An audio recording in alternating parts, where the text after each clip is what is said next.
Eh bien, bonjour à toutes et à tous. Je voulais prendre un petit moment de votre temps pour vous parler de notre association et notamment du bilan qu'on a effectué l'année dernière. Donc, à l'occasion de nos 20 ans, puisque oui, la FMA existe depuis 20 ans. Et j'ai donc entendu Monsieur Fourcade tout à l'heure dire a priori, il connaissait très peu d'associations. Voilà, je suis toujours très étonnée en entendant ce genre de choses parce que je me dis qu'on a encore beaucoup de travail de communication à faire. Donc, on va continuer à travailler, à ratisser le territoire pour faire en sorte que vous nous connaissiez au mieux, que vous sachiez comment nous contacter. Voilà, donc je détaillerai ça un petit peu plus tard. Donc, l'année dernière, on avait donc, cette échéance qui arrivait pour nous. On était très, très contents de pouvoir organiser quelque chose et de le partager. Malheureusement, nous n'avons pas pu, à cause de la crise sanitaire, effectuer notre anniversaire comme on l'entendait. Donc, à cela s'est ajouté un essoufflement du bureau, des membres du conseil d'administration pour plein de raisons différentes.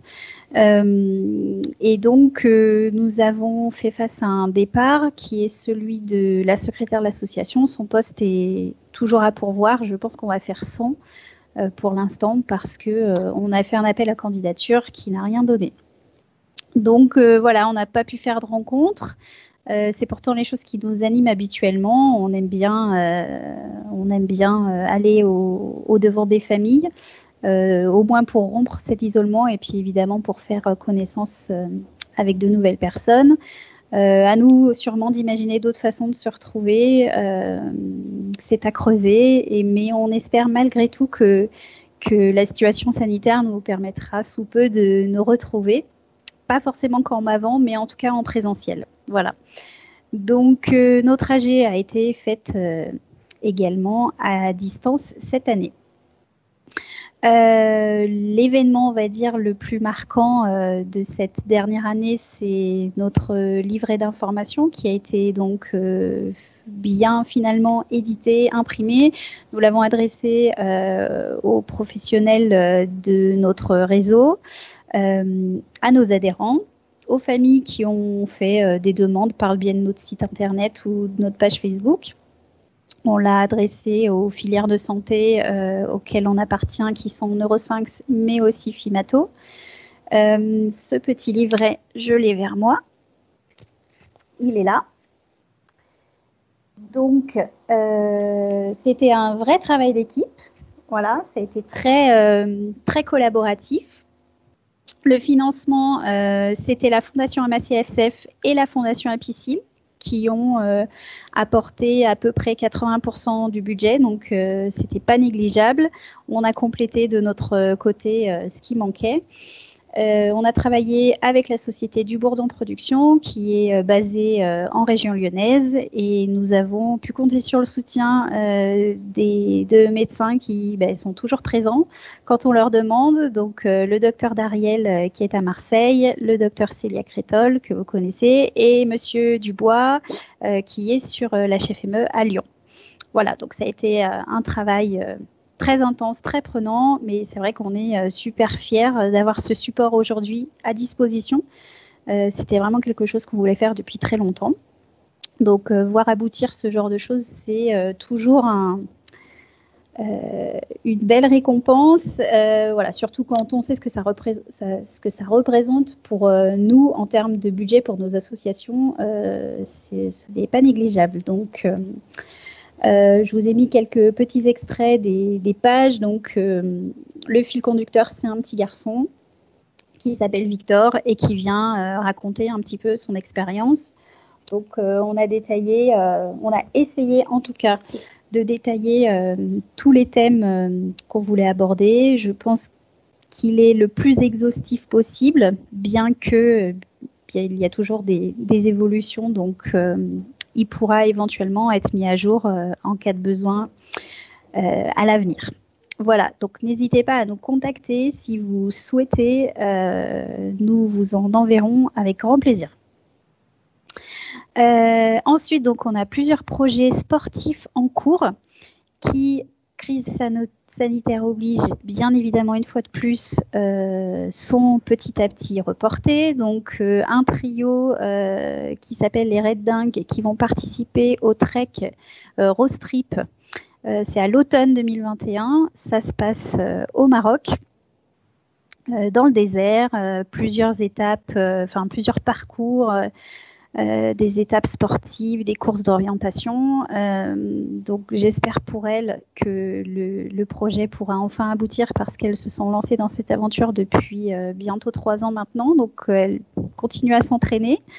Mais c'est vrai que je pense qu'elles aimeraient aller au bout de la chose et nous aussi. Donc on les soutient financièrement, en termes de logistique aussi. Et évidemment, on vous en parlera quand la course aura lieu.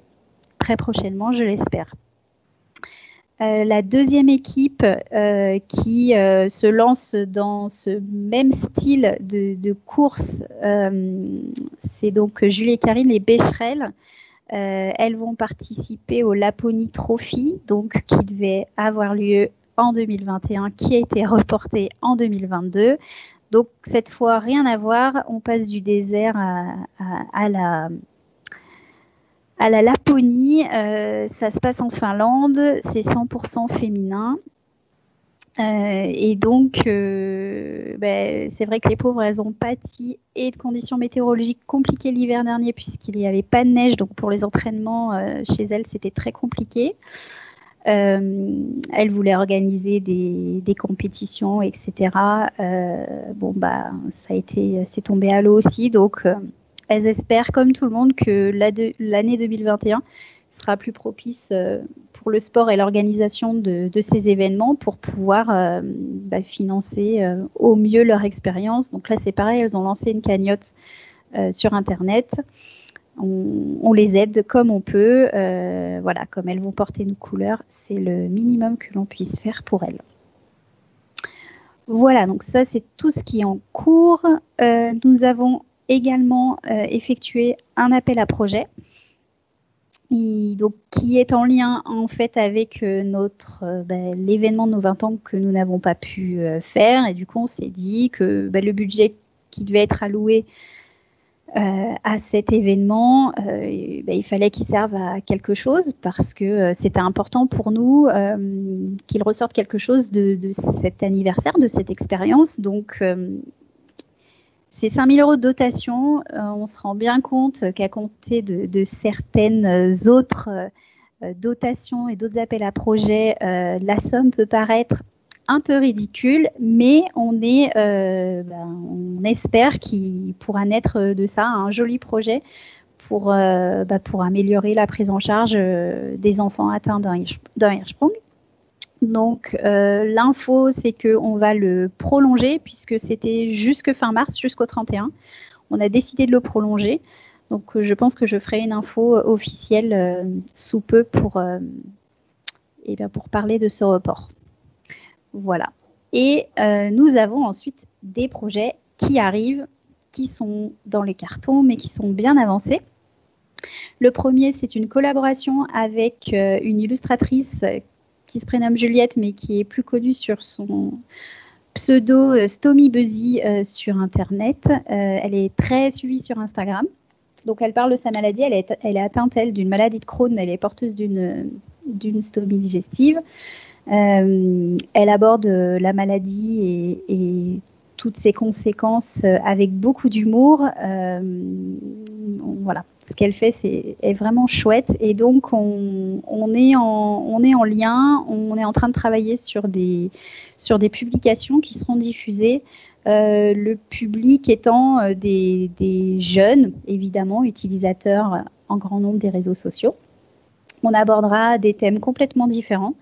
Donc le but, c'est évidemment de faire connaître au mieux la maladie, l'association, et avec son aide, puisque je crois que de mémoire, elle est suivie par à peu près 60 000 personnes sur Instagram. Donc, c'est un potentiel de personnes qu'on pourra toucher par son intermédiaire. Voilà. Ensuite, 2 jeunes qui s'appellent Théo et Brieux, qui ont monté donc une équipe Pégazed pour participer au 4L Trophy. Je pense que c'est une course qui est assez connue, qui devait avoir lieu en mai 2021, qui est elle aussi reportée en 2022. Donc c'est un raid humanitaire étudiant qui va traverser, qui part de France, qui traverse l'Espagne, et donc ensuite ils font une traversée jusqu'au Maroc. L'idée, c'est d'apporter du matériel scolaire à différentes écoles sur le parcours, tout en représentant une association.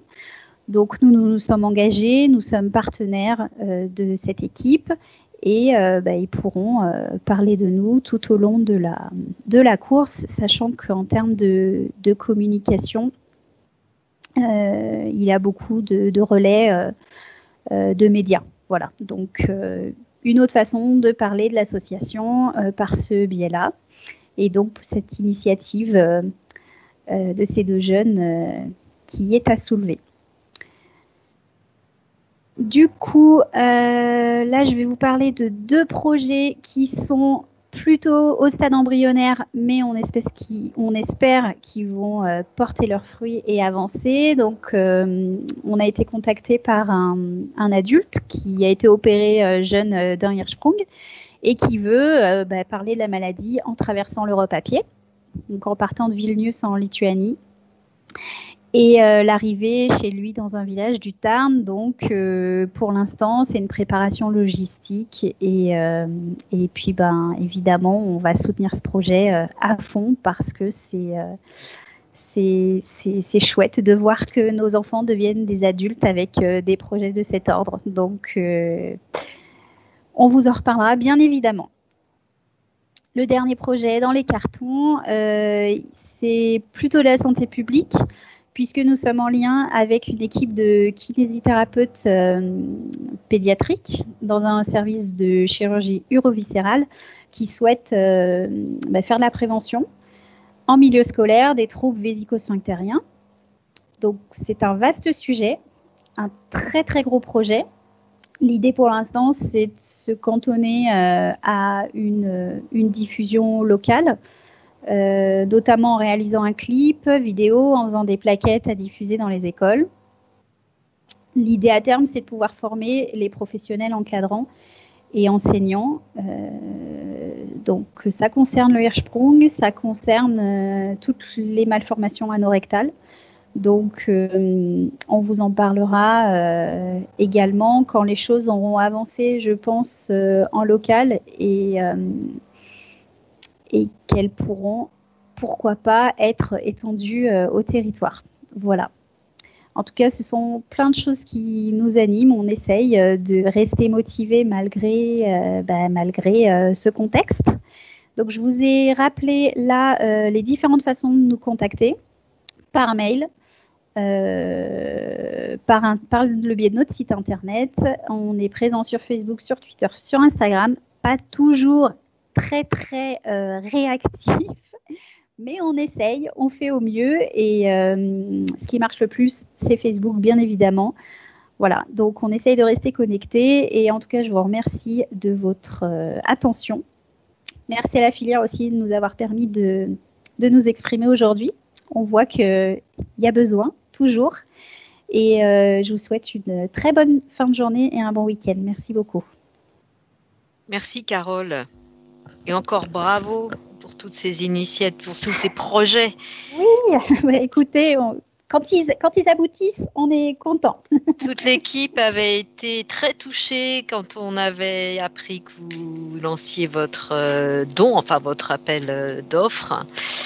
Vous dites que c'est que 5 000 €, mais il n'y a pas de montant. C'est une très belle action qu'on a relayée. On peut aussi vous aider pour pour soutenir, en tout cas faire partie de la com pour les projets de voyage là, de nos enfants aventuriers. Ça fait plaisir. Ségolène, vous avez des questions sur le chat pour Carole?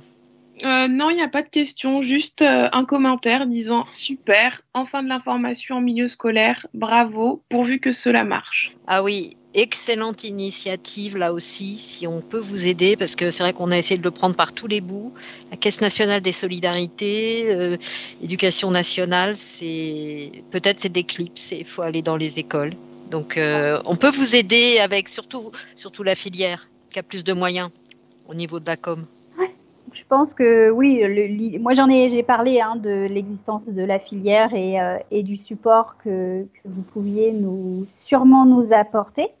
Donc l'idée c'est vraiment d'arriver, je pense, avec quelque chose de déjà construit, déjà bien ficelé, quelque chose qui aura sûrement marché, je pense, pris en local et qui sera plus facilement transposable avec les défauts, les inconvénients, mais aussi les qualités, les avantages de ce qui aura été fait en local et qui pourra ensuite être, on l'espère, rêvons, quelque chose qui pourrait être transposé ailleurs. Donc, bien évidemment, nous, on vous en fera part et on vous sollicitera. C'est très gentil.